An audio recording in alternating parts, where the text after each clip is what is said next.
This video is the second part in a series of videos where I go over who the best live action versions of each member of the Justice League are and what they would look like together as a team. If you haven't seen the first part, link will be in the description down below and in the cards at the top right corner of this video. I highly recommend you watch that before watching the second part. I went over all of the original members of the Justice League up until Justice League International in 1987, with one member of that team I already did, which is Ted Kord's Blue Beetle. But from this video, I'll be going over from 1987 till the present day. We'll see how long that takes. Maybe this will bleed into a third part, we'll see.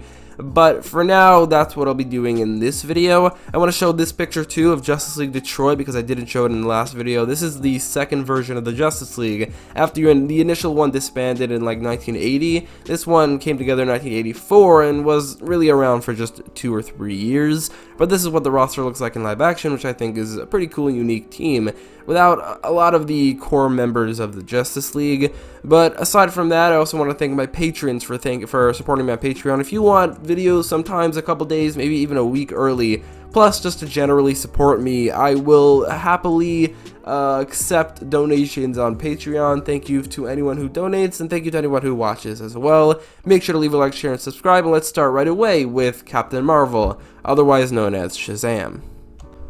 Shazam was actually really popular in live action for a while there. In the 1940s, he had a show where he was played by Tom Tyler, and then Billy Batson was played by Frank Coughlin Jr. In the 1970s, there was another Shazam show where he was played by Jackson Bostwick, and also then replaced by John Davey, while Billy Batson was played by Michael Gray the entire time. And then he also appeared in Legends of the Superheroes, played by Garrett Craig. But ever since then, ever since the 1970s, he hasn't appeared at all until 2019, played by easily the best live-action version yet, Zachary Levi playing Shazam and Asher Angel playing Billy Batson. It is the only modern incarnation of the character, so it is an easy win, but I would say that it's a pretty good one. There are a couple things I don't love about it, like his costume for instance, but he's getting a much cooler costume in the sequel, so I think that this will end up being the definitive version of Shazam in live action, and it will be hard to replace him as that.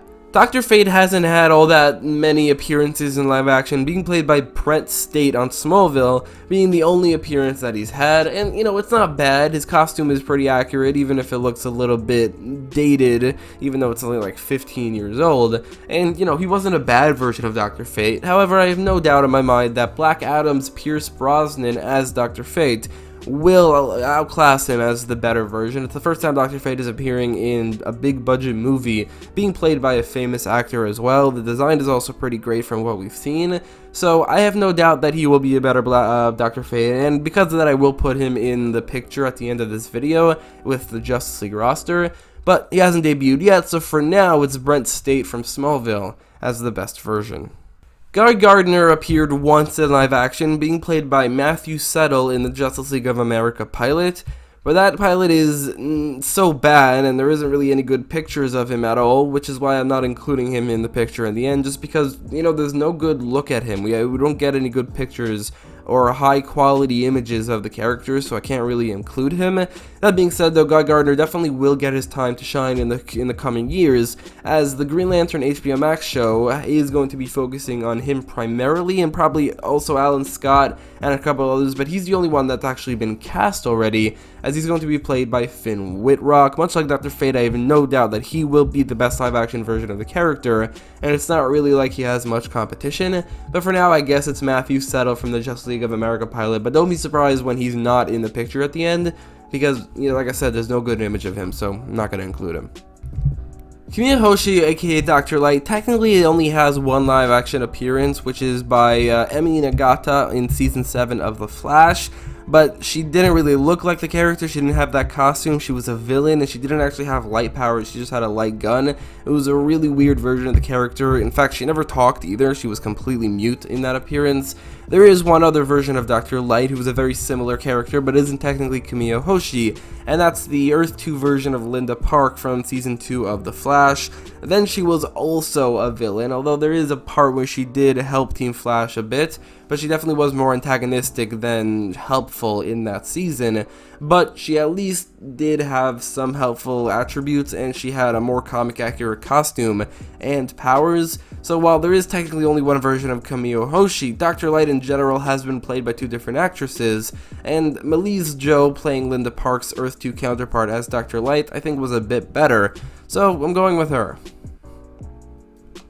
Booster Gold has had 2 live-action appearances. The first one is by Eric Marstolf on Smallville, where he had his comic-accurate costume, plus he had like a lot of ads on his costume, but he definitely was very comic-accurate as a character, and not bad at all. But then he also appeared again very recently on Legend of Tomorrow, played by Donald Faison, who doesn't really look like the character, but I'd let that slide if he acted like him at all, which he really doesn't. He's this time cop who kind of was treated as a joke as a time cop, and we only really saw him for 1 episode, so maybe in season 8 of Legends of Tomorrow, I'm sure is the next one, he's going to be used better and more like Booster Gold, but for now he barely resembles the character at all. And Eric Marstolf's version from Smallville is kind of still better, but I'm hoping in the next season Donald Faison gets to really shine as Booster Gold, because in the first episode he kind of didn't. Fire and Ice were played by Michelle Hurd and Kimberly Oja respectively in the Justice League of America pilot, and that's the only live-action appearances of both. However, much like Guy Gardner, there isn't any good images of the characters, so I'm not going to be including them in the roster in the picture at the end. But, you know, those are the only live-action appearances. Maybe they'll get something better in the future, but not anytime soon. I doubt it.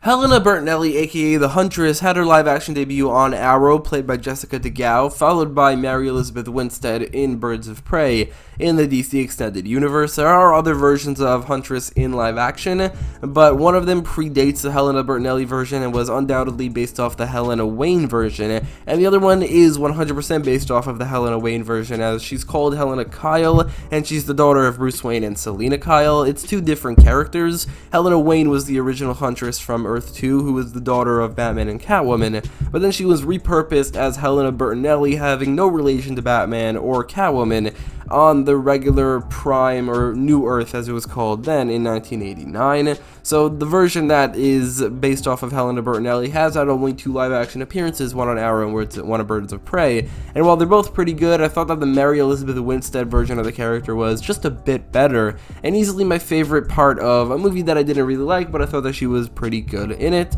So that's the best version of Huntress, but like I said, they're both pretty good. Maxima is a bit of a weird and forgotten character, but technically she's had 2 live-action appearances and been a member of the Justice League, so I have to include her in this video, even though I won't include her at the picture at the end because she's barely a member of the Justice League, and she hasn't had a good enough appearance in live-action for that. She was played by Charlotte Sullivan on Smallville and Eve Torres Gracie on Supergirl, the latter of which was just a cameo, so I kind of have to consider Charlotte Sullivan's version of Maxima to be the best version, but it's like, who really cares? So we get a couple characters in a row here who have only ever had 1 live-action appearance. I also have skipped a lot of characters who have had no appearances, because it didn't really feel necessary to mention them. But we have Ray Terrell, aka the Ray, who was played by Russell Tovey in the Arrowverse in the Crisis on Earth X, and also a cameo in Infinite Earths. That's the only live-action appearance of the character. Then there's Agent Liberty, played by Sam Witwer in the Arrowverse on Supergirl, where he was portrayed as a villain. Then there's Jay Garrick, aka The Flash, played by John Wesley Shipp in the Arrowverse, in The Flash, and also in Stargirl, which is, I think, the quintessential version of the character. This is the only live-action appearance of him, aside from a cameo on Smallville, which is nothing more than a picture played by Billy Mitchell. But I think that even in his only live-action appearance, there was only full live-action appearance, they already perfected the character in live-action. So Jay Garrick was the last Justice League International recruit. We're moving on to a team called Justice League Europe, only one of whom has ever appeared in live action, and that's Wally West, aka The Flash, who has had a surprisingly low amount of appearances in live action. It's just that every live action Flash up until now has focused on Barry Allen, despite the fact that Wally West was the main Flash for like 30 years or like 25 years. But he was played by Keenan Lonsdale in the Arrowverse, on The Flash, and in Legends of Tomorrow. but like, can you even consider him based off of Wally West? He's more based off of the New 52 Wally West, or Wallace West, which is kind of a completely different character, or at least it was retconned to be a completely different character in Rebirth. So now there hasn't really ever been a live action version of the original Wally West, which is insane because for like 25 years he was the main Flash and one of the most important characters in the DC universe. Hopefully we'll get a true live action version of the original Wally West sometime in the future. After Justice League International and then Justice League Europe, around that time there was an event called 0 Hour, and after 0 Hour there were a couple different teams of the Justice League and a different lineup with a lot of new heroes. The first of which I'm going to go over is Al Rothstein, aka the Atom Smasher, who has only technically had one live action appearance, played by Adam Copeland on The Flash, who was awful. The single worst part of the entire season, which is the second season of The Flash, was this stupid and awful version of Atom Smasher, who was turned into a villain. I have no doubt in my mind, again, that the Black Adam version of the character will be significantly better, played by Noah Centineo in the DC Extended Universe. We already got a shot of him in one of the trailers, and he looks pretty cool. And I mean, it doesn't really take much to be that much better than the Adam Copeland version of Atom Smasher, who was awful. So I'm gonna include that version of Atom Smasher in the picture in the end. Todd Rice / Obsidian was played by Dan Payne, and also an older version of him was played by Lance Henriksen in the Arrowverse on Legends of Tomorrow. Although he only really appeared in 2 episodes, and while he looked cool, his powers were done really well, he didn't really have any lines in the episode where he suited up. And then in the follow-up episode, he was an older version of the character, and while he had a pretty good storyline in that episode, that's all we got out of the character. It's a pretty decent version of the character, but I think they could do better, and they might in the 3rd season of Stargirl, recently confirmed to be played by Tim Gabriel in that season. He might be better in that upcoming appearance, but for now, it's the Dan Payne / also Lance Henriksen version of the character from Legends of Tomorrow. Blue Devil is played by Ian Ziering, don't really know how to pronounce that, on Swamp Thing, where he looked pretty weird, but we didn't really get the full appearance from him because Swamp Thing was unfortunately cut very short. But I think they could have done a lot of good with the character had Swamp Thing continued, and had it led to what they wanted to do, which was a Justice League Dark like TV universe. Would have been cool, but never happened. 1996 saw the relaunch of the Justice League with a title called Justice League America, with Superman, Batman, Wonder Woman, Aquaman, Martian Manhunter, and the Wally West version of Flash, and Kyle Rayner version of Green Lantern. Basically the original founding members, but with new versions of those characters, or of 2 of them at least. And this new series did come with a lot of new recruits, and the first one who debuted in live action, we're skipping Kyle Rayner because he's never had a live action appearance, is Conor Hawk. Conor Hawk was played by Joseph David Jones in the Arrowverse on Legends of Tomorrow, where he was Green Arrow, and he was pretty great, but then the character and actor were repurposed for Arrow in a different role completely, where he wasn't Green Arrow, nor was he the son of John Diggle there. Instead, John Diggle's son was a different person, and this guy was Bronze Tiger's son, but also adopted by John Diggle, and has no relation to Oliver Queen, nor does he have any relation to being the Green Arrow. That's Mia Queen / Mia Smoke. It was pretty complicated, but technically in one episode of Legends of Tomorrow, he was basically the same exact character. The only change is that he was technically also John Diggle Jr. It's a really weird situation they did the entire time. I don't know why they just didn't make him the son of Oliver Queen, but Joseph David Jones did play him, and that's the best version of the character in live action. It's the only one, so yeah. Barbara Gordon is the first character in a while who's had a lot of different live action appearances. The problem here is that they're all very, very different, and none of them feel like the same character. Even though there's been 5 of them, none of them are really the same character. First of all, there's Yvonne Craig from the 1966 Batman TV show, which is also the debut of the character anywhere. Then there's the Alicia Silverstone one from Batman and Robin, where she's not Barbara Gordon, she's Barbara Wilson, and has a relation to Alfred instead of the Gordons, which is weird, but whatever. Then there's the Birds of Prey version, who was mostly Oracle, but then we also saw her as Batgirl in flashbacks. Then there's Savannah Welch from Titans, who instead of being paralyzed, she lost her leg. She was also never Batgirl, and she was never Oracle. Instead, she's the commissioner of the GCPD, and Oracle was this like Brother Eye-esque thing that she created instead of actually being her moniker. And finally, there's going to be Leslie Grace as Batgirl. She's going to be like Barbara Gordon when she's still Batgirl. So they're all different. There's two of them that are still Batgirl. There's one who's still Batgirl, but she's Barbara Wilson. There's one that's Oracle, but then there's also one who's the GCPD commissioner, and it was never Batgirl or Oracle. They're all very, very different versions of the character, and I'm pretty sure Leslie Grace is going to be the best one when she does debut. But for now, I kind of have to go with the Birds of Prey version. I think that was maybe the best one. She had a cool costume, she was a pretty good Oracle, and while I like Savannah Welch in the role, she's such a huge departure from Barbara Gordon as a character that can't really consider her for the best one, although, you know, she's pretty good. I do have to go with Dina Meyer from Birds of Prey. Steel actually had his own movie in the 90s, the critically acclaimed movie Steel, where he was played by the world-renowned actor Shaquille O'Neal, and then he was also played by Wally Parks on Superman and Lois, which is like, who cares about that when you have Shaquille O'Neal playing Steel? But seriously though, the Steel from Superman and Lois is pretty awesome. He's pretty badass, even though he is slightly different from the comics. They changed his origin story to be this multiverse thing, and also he was kind of antagonistic for a while, which is very different from the comics. They used him so effectively as a twist, but also just as a three-dimensional character, that it's going to be hard to replace him as the best version of Steel, even if they have a more comic-accurate version. Hippolyta has been Wonder Woman and a member of the Justice League in the past, and also pretty recently. She's been played by Cloris Leachman, Carolyn Jones, Beatrice Straight, and Charlene Holt, plus Connie Nielsen in the newest, which is the newest version of the character, and yeah, that's probably the best one. Then there's Jade, who was played by Yasa Panarejo on Stargirl, Jesse Quick, played by Violet Bean on The Flash, and then we get to Dick Grayson, aka Nightwing, another character who's had a good amount of appearances. Dick Grayson was played by Douglas Croft, Johnny Duncan, Burt Ward, Chris O'Donnell, and Brenton Thwaites.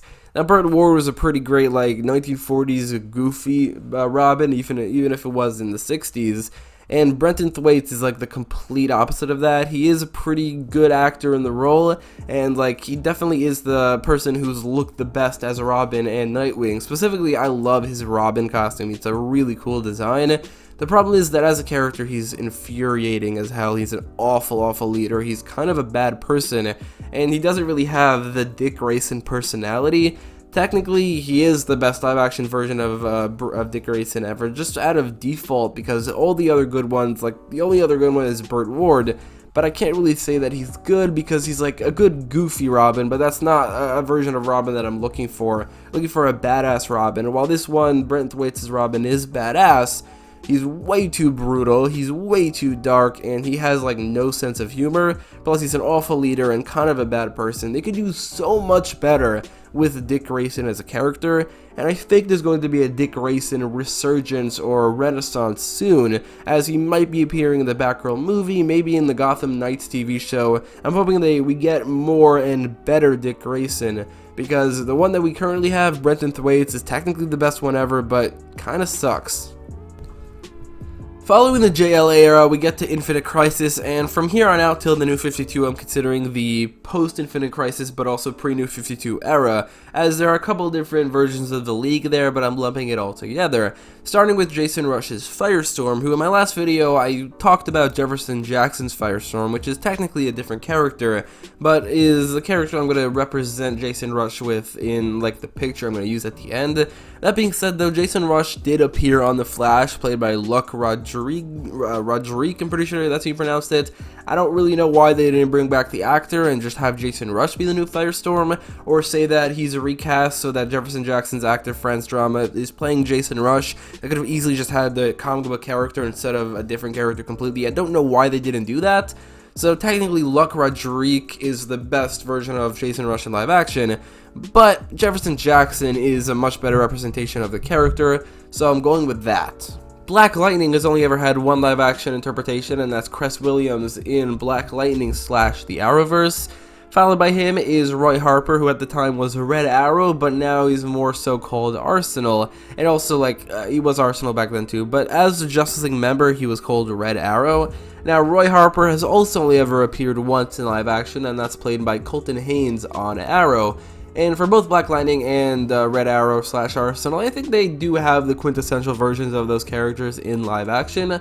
Roy Harper just didn't really have as big of a role as he should, but had he had that role, and maybe had he been a member of a version of the Titans, or the Teen Titans, I think that is a pretty perfect version of the character in live action.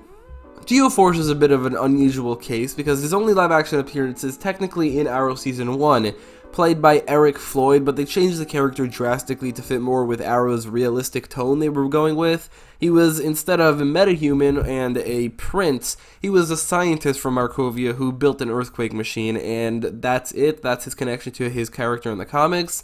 Technically, that would be the best version of him in live action, but there is a different version who is inspired by the character in Black Lightning, played by Joaquin Guillory. Don't know how to pronounce that, but he played a completely different character named Brandon Marshall, but he had the same powers, and Geoforce and Black Lightning are teammates in the comics on The Outsiders, which Season 3 of Black Lightning definitely attempted to incorporate. They also had a Markovian storyline, which Brandon Marshall was confirmed to be from. He was Markovian, at least half Markovian. He also has the same initials as Brion Markov, BM, and he also, talking about a superhero name, he started saying Geo and then didn't complete it. He definitely was inspired by Geoforce. He was basically, if Geoforce was black, that's that character. So, yeah, technically that was the best version of Geoforce ever. He was actually a pretty good character, and he certainly is better than the one from Arrow, who's even less comic accurate somehow. But we definitely haven't had a quintessential version of Geoforce in live action yet. Kara Zor-El / Supergirl has had a number of different live-action appearances, debuting in live-action played by Alan Slater in the Supergirl movie, played by Laura Vandervoot on Smallville, Melissa Benoist on Supergirl in the Arrowverse, and upcoming Sasha Calle on The Flash, or in the Flash movie. We don't know how good Sasha will be as Supergirl yet, but for now, I think it will be a little bit hard to replace Melissa Benoist as the best version of Supergirl. She doesn't have a great TV show, but she was pretty well cast in the role, and she's pretty good. She's had some good acting moments, and I do think she has good chemistry with other superheroes when she does team up with them in the crossovers, so she's a pretty good version of Supergirl, and, maybe Sasha Calle's will be better, we don't know yet. Jim Harper, aka Guardian, has only ever had one live-action appearance, which is on Supergirl, played by Eddie McClintock, but he wasn't really Guardian, he was more of just a US military person, and he was also a bit antagonistic as well. I could include Jimmy Olsen / James Olsen's Guardian from Supergirl, but not only is that just Jimmy Olsen, but also if that were to be a counterpart to any Guardian, it wouldn't be this version, it would be the Malcolm Duncan version, as those two are a lot more similar. Mon-El was on the same team as Guardian and Nightwing as Dick Grayson, along with a couple other Titans, which I'll get to in a second, and Mon-El's only ever had one live-action appearance, so Chris Wood as Mon-El from Supergirl, and the Arrowverse is the best version of that character, and honestly, he's pretty good, so I no complaints there. But then we have a couple Titans, including Donna Troy, who was also only ever had one live-action appearance, Connor Leslie from Titans, Starfire, who's also only ever had one live-action appearance, Anna Diop from also Titans, and finally Victor Stone, aka Cyborg, who hasn't appeared on Titans, but has had 3 different live-action appearances. So first of all, there's Lee Thompson Young from Smallville, who was the live-action debut of the character, but in terms of the best version of Cyborg, he's not really being considered. It's between Joyvan Wade from Doom Patrol and Ray Fisher from the DCEU.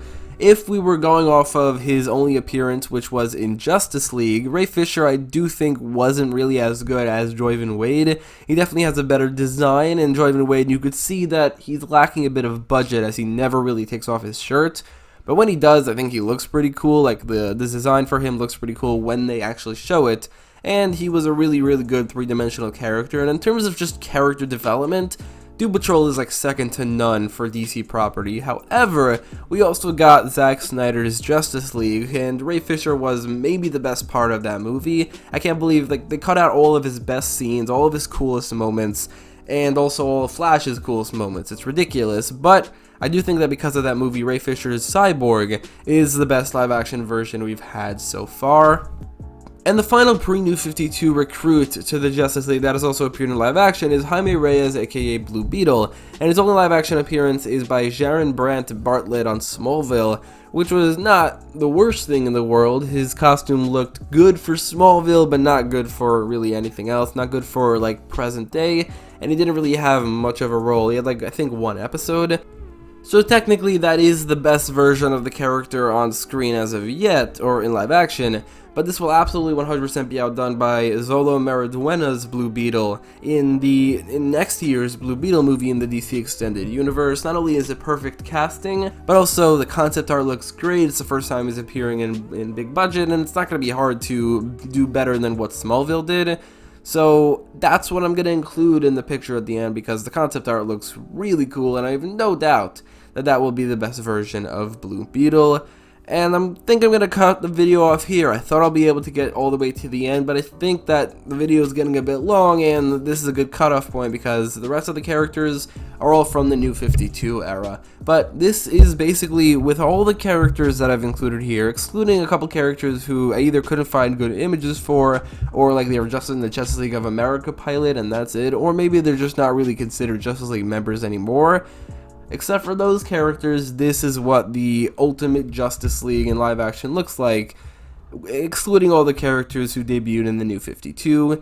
With that in mind, though, let me know all your thoughts in the comments down below. What are your favorite versions of all of these characters? A lot of them only really have one appearance, but like Cyborg, Supergirl, Batgirl, Nightwing, there are a couple characters who have had a lot of appearances in live action, so let me know your favorites in the comments down below of each one, and if you like this video, make sure to leave a like, share, and subscribe, and stay tuned for the third and final part.